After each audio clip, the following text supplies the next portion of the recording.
de retour donc pour ouvrir quelques boosters avec vous. Donc, c'est parti. Bonjour. Oh, bonjour. J'espère qu'on va taper des trucs sympas.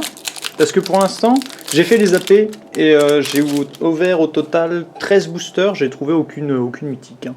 Et là, avec les 9 que je viens d'ouvrir, ça en fait beaucoup trop que j'ai ouvert sans trouver de mythique. Alors il faudrait que ça change, s'il vous plaît, Dieu des cartes. Après, les mythiques, c'est bien beau, mais... Même des cartes, oui. Mythique, Ça va- c'est les bonnes rencontres. Oh, je savais qu'il la ferait. Alors, on en est au Zenko, poigne de la désolation. C'était une autre que ce qu'il m'a dit de pas faire. Intendante sereine, Géopède tunnelier et la rare. Noyeur d'espoir. Alors, pour 6, vous avez un Eldrazi 5-5 avec la carence. Quand il arrive sur champ de bataille, mettez sur champ de bataille 2 jetons de créature 1-1, incolore, Eldrazi et Sion. Et on peut sacrifier un de ces Eldrazi et Sion pour engager la créature ciblée. C'est pas folichon, mais en limité, c'était sympa. Une île et un jeton Eldrazi et Sion. Les jetons et drasiation, ça va être sympa, ça va être bien rigolo ça.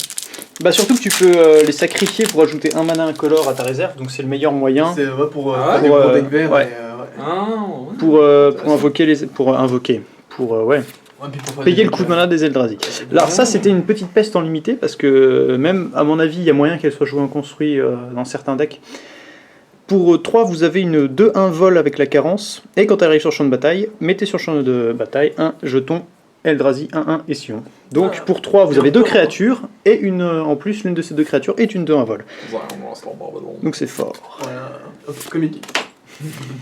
A savoir que évidemment il y a un nouveau cycle d'Arpenteur, ce serait sympa qu'on en ouvre. Après bon si on n'ouvre pas c'est dommage mais c'est pas. Je vais pas en faire une. On touche du bois, Voilà on c'est prend ça. l'âme des cartes. Précurseur du massacre. Conditions défavorables. Écrabouilleur à plaque, une peste en limité. C'est une 7-6 avec le piétinement à la défense talismanique. Ça c'est cool la défense talismanique. Ça va, Ouais. c'est pas dégueulasse. Et ben voilà, nous avons Gideon, allié de Zendikar. Donc ça c'est un nouveau type de carte, je pense que tu ne connais pas. Non, ça me dit rien. C'est Tu en avais un... parlé, mais... Ouais. Donc ce sont des Planeswalkers. Alors pour ceux qui évidemment connaissent eux les Planeswalkers, je vais me faire taper. Donc c'est plutôt cool. Point cher. Surtout que celui-là il est assez fort. Donc pour 4, Gideon arrive avec 4 marqueurs loyauté. Plus 1. Jusqu'à la fin du tour, Gideon allié de Zendikar devient une créature 5-5, humain, soldat et allié avec l'indestructible qui est toujours en Planeswalker. Et on prévient toutes les blessures qui devraient lui être infligées ce tour-ci. Ça devient un gros bousin. En plus, c'est un allié, donc il va être boosté par toutes les autres créatures qui sont arrivées avant. Enfin, qui arrivent, non, justement, après qu'il ait fait son plus 1. Son 0, mettez sur champ de bataille un jeton de créature 2-2 blanche, chevalier et allié. Encore un. Et son moins 4, vous gagnez un emblème avec les créatures que vous contrôlez, gagne plus 1. Donc, c'est-à-dire, pour 4, vous pouvez faire directement son moins 4 et faire que vos créatures gagnent plus 1 jusqu'à la fin du jeu. Donc, c'est... Rien que ça, c'est déjà relativement intéressant. Mais surtout, vous pouvez faire popper une 2-2 alliée par tour gratuitement. Dans les decks alliés, à mon avis, c'est quand même assez fort. Donc voilà, Gideon, une île et un corps et Elle allié. est vachement sympa Gideon en fait. Ouais, j'avoue qu'elle est classe. Si tu veux la regarder, je t'en prie. Bien sûr. Matou, fais attention. Hein. Donne, c'est à moi. Bon, ça va, je suis content. J'ai eu peur, je me suis dit si jamais j'ouvrais une boîte sans Planeswalker, ce serait un peu chiant. J'aime bien comme à chaque fois avec Gideon, tu fais toujours en sorte qu'il y ait une créature avec ses capacités de Planeswalker. Ouais, Bon, en même temps, ils ont peut-être envie de faire des constantes. Hein. j'avoue. Alors, C'est stylé. là une carte encore un petit peu assez intéressante pour une commune. Donc vous avez une 3, pour 3 vous avez une 0-1 avec la convergence, c'est un allié, donc ça va trigger tous les ralliements, c'est cool. Donc elle arrive sur champ de bataille avec 3 marqueurs avec un marqueur +1/+1 pour chaque couleur de mana dépensée pour la lancer. Donc vous pouvez payer 3 jusqu'à 3 couleurs différentes. Ouais, donc c'est l'intérêt des decks multicolores. Ouais, ça peut devenir une 3-4 pour 3. C'est quand même pas mal du tout. C'est assez décent, ouais. Pour une commune en tout cas. Non, c'est vrai qu'on en est encore aux communes. Alors, en Unco, Fléau de Balagade, ça c'est encore assez sympa. Fléau de Balavoine. Oh, c'est Balavoine qui attaque. Putain, tu m'as tué là. Alors, nous avons donc un Eldrazi 7-5 pour 7 qui fait qu'à chaque fois qu'il attaque, le joueur défenseur exile 2 permanents qu'il contrôle. Ah c'est violent ça. C'est Annihilator 2, mais ils l'ont pas dit avec Annihilator parce que... Non, Annihilator se sacrifie, elle t'exile carrément. Ils se dit tiens, Hmm. on va pas remettre le terme Annihilator. Ah oui, tiens, merde, c'est vrai. Bon, j'ai fait... Bref, c'est presque comme un Annihilator. Sylve gangréné, Spoliateur du Lamog, encore un petit Eldrazi. Et la rare, ouvrir le voile d'eau. Bah dis donc, 2 mythiques d'affilée. Donc là, pour 6, on a un rituel qui fait qu'on joue un tour supplémentaire après celui-ci. Ça va. Et en plus, si tranquille. jamais on décide de payer 9 au lieu de 6, on a un terrain qui devient une 6-6. Voilà. Et en plus, on joue un tour supplémentaire après, donc voilà. Ça, c'est agréable. Bon, je pense pas que ce sera joué, c'est un peu cher, mais c'est pas assez rigolo quand même. Bon, avec les Eldrazi. Potentiellement, c'est très intéressant quand même. Bah, jouer un tour supplémentaire, c'est toujours cool. Si en plus t'as une créature pour ça, mais 9, Mais c'est. tu sais, t'as les jetons de Drasiation, là, Bah, donc quelques-uns. t'as tout 9 ça, en tu construit, regardes. c'est faisable, mais. Bah, disons que tu peux. Pour 9, t'as envie. Enfin, je sais pas. Bah, tu peux. Moi, je m'interroge. Pour les jeux contrôle, c'est forcément bien pour les. Bah, tu Mais, peux prendre le pari en fait de faire un 9 et éventuellement si t'as du terrain de côté, comment dire, préparer vraiment un gros assaut. C'est sûr. Tu auras le temps d'appliquer parfaitement puisque vu que t'as un 2 tours, le dégagement ce sera pas fait. Potentiel, il y a du gros potentiel après, c'est vraiment une question d'application je pense. C'est sûr. Alors, Ok. Ange du renouveau, encore en allié. Miasme ascendant. Maître d'épée déterminé qui, je pense, va être joué si jamais il y a des decks alliés, puisque quand il arrive sur champ de bataille, tous les alliés, ou que lui ou un autre allié arrive sur champ de bataille, les alliés que vous contrôlez, non, toutes les créatures en plus, c'est pas juste les alliés, toutes vos créatures vont gagner la double initiative jusqu'à la fin du tour. Sais-tu ce qu'est la double initiative? C'est l'équivalent de l'initiative, mais contre les mecs qui ont l'initiative. Non. C'est-à-dire que tu vas infliger tes blessures une fois en étape d'initiative, donc en même temps que les créatures qui ont l'initiative, puis tu vas retaper après à l'étape des blessures normales. Et donc c'est pour ça que Ouais, la donc c'est une double frappe quoi. Ouais, c'est une double frappe. C'est très intéressant. Et donc c'est vrai que c'est puissant. Oh, eh bien, encore un land, donc clairière de Scorie, sympathique. Une ch'ti de forêt, une foil, surnom, et Eldrazi, un jeton Eldrazi et Sion. Encore. Encore, bah alors ça, vous trouverez que de ça dans ces boosters. C'est pour ça que c'est peut-être. Enfin, il y a pas J'espère mal qu'il n'y a de pas cartes. que ça. Il y a pas mal de cartes qui font apparaître ce genre de jetons et qui, quand tu les sacrifies, te font gagner un mana incolore. Ça peut être bien pour les cartes à gros coup de mana, justement. Ouais, mais mais- justement peut-être celui dont on parlait là qui aurait pu coûter 9. Éventuellement ça peut être pense. l'occasion de. D'utiliser cette mécanique, ouais. Ouais. Je pense que c'est sûr. Ça peut être prometteur en effet. Sachant qu'il y a également une espèce de petite extension cachée au sein de l'édition. C'est-à-dire que, eh bien, une fois toutes les 4 boîtes à peu près, vous allez ouvrir une carte qui est une réimpression en foil et full art d'un land genre les Painlands de Ravnica et les Fetch. Et donc ça s'appelle des expéditions. Et c'est des cartes qui sont extrêmement rares, à peu près aussi rares qu'une mythique foil. Et ça vaut cher, croyez-moi, ça vaut très très cher. Donc si vous tombez dessus, soyez content, vous êtes remboursé votre boîte. Alors, meneuse de vagues de Halimar, très bonne petite carte. Fissure encercleuse, patrouille des vents et la rare marche sépulcrale. Envoyez sur champ de bataille depuis votre cimetière n'importe quel nombre de cartes de créatures alliées ciblées avec un coût converti de mana total inférieur ou égal à 8. Ça peut être cool. Et après c'est cumulé sur l'ensemble des créatures ou c'est seulement tout. Bah, ce qui est intéressant avec la carte, c'est que tu vas récupérer beaucoup d'alliés, ou un puissant allié et un allié un peu moins puissant. Et donc tous les triggers de ralliement vont s'activer en même temps. Donc ça peut faire un bon gros overkill avec cette carte. Ça peut faire un joli raz-de-marée. Voilà. Intéressant. Assez sympa si vous voulez monter un deck allié, je vous conseille vraiment de jouer cette carte. Sur là. De quoi?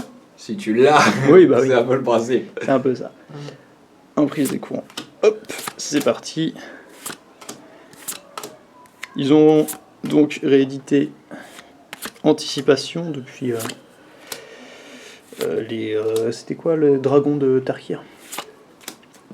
Là-dessus, je peux pas t'aider. C'est sûr. Je suis un vieux de la vieille. Ange du renouveau, tombé en poussière, repli vers le Kazandou, et la rare Vagabond des Sylves. Donc là encore une carte qui a fait un petit peu parler d'elle. Bon, donc elle a la convergence. C'est le même principe que ce que je vous ai dit tout à l'heure. Il arrive avec un marqueur +1/+1 pour chaque couleur de mana dépensée pour le lancer. Donc vous avez potentiellement une 6/6 vigilance piétinement pour 4. Mais bon. Mais ta vie. L'argent du beurre et on parle pas de la crémière, c'est un peu sale. Il y a des Ça va, je enfants qui peuvent regarder. je pense que et même l'audience- auxquels on a fait de la prévention. Et même si vous utilisez que 2 couleurs, vous C'est pour ça avez que je suis pas allé au bout. potentiellement une 4x4 vigilance piétinement. Je pense qu'on va l'avoir en construit parce que... Si c'est une 4x4, elle est vraiment tout terrain. Oh oh Ou alors tu me passeras ta tête à la fin de la vidéo. Non, mais non. Le pire c'est que je rigole, je comprends pas pourquoi. Parce que c'est logique et c'est vrai. C'est peut-être pour ça. Alors, roulement de tonnerre, ça aussi c'est une carte qui est vachement sympa. Donc pour 2 rouges puis X, le roulement de tonnerre inflige X blessures réparties comme vous le désirez entre n'importe quel nombre de cibles, créatures et ou joueurs. Ouais, c'est la nouvelle version de la boule de feu de papa, hein, ça. C'est un peu ça, tout à fait, c'est toujours très puissant, surtout en limité c'est... Voilà, Tu peux aller chercher. blast. Familier de Malakir, repli vers Emeria et la rare étrangleur des terres dévastées. Pour 3, vous avez un Eldrazi et convertisseur 3-2 avec la carence. Quand il arrive sur champ de bataille, vous pouvez mettre une carte qu'un adversaire possède dans le cimetière de ce joueur depuis l'exil. Si on fait ainsi, une créature ciblée gagne -3/-3 jusqu'à la fin du tour.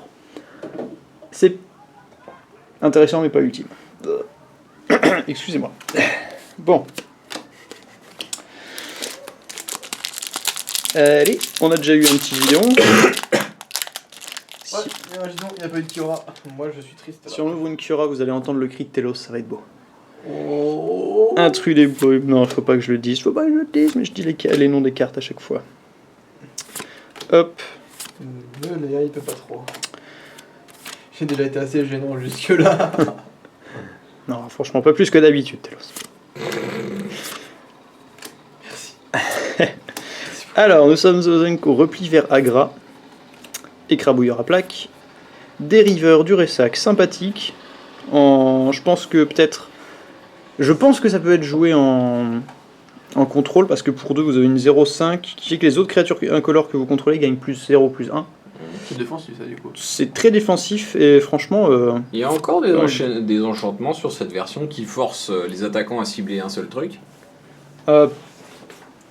Ça me dit rien, mais oui, c'est tout à fait possible. Ouais, parce que dans le genre, ça peut être bien combiné. Enfin, c'est ce que tu faisais sur les vieilles versions quand t'avais des créatures type mur. Dieu merci, ils ont abandonné ces saloperies.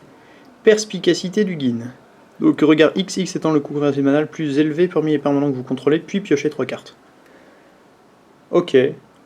Donc contrôle peut-être, ça ferait un bon piocheur. C'est quoi exactement, regard là? Ah, le regard, tu connais pas? Non. Donc, le regard. Comme son nom l'indique, tu regardes les cartes du dessus de ta bibliothèque en fonction du nombre, donc la regard X. Mais si par exemple, si tu as regard 2, tu regardes les 2 cartes de ta bibliothèque, tu peux choisir de mettre le nombre que tu veux au-dessus ou au-dessous de ta bibliothèque, dans l'ordre que tu veux. C'est-à-dire que si tu te dis, putain, ces 2 cartes me plaisent pas, tu peux les mettre toutes les 2 au-dessous. Si elles te plaisent toutes les 2, tu peux les laisser toutes les 2. S'il y en a qu'une seule qui te plaît, tu mets l'une en dessous et l'une au-dessus. Et donc c'est bien pour creuser ta bibliothèque. De façon à éventuellement dégager le terrain. Voilà, le terrain en trop, Ouais. donc t'as déjà en 36 000 fois. C'est un peu comme la toupie de divination, mais en façon plus radicale. Ça, je connais pas.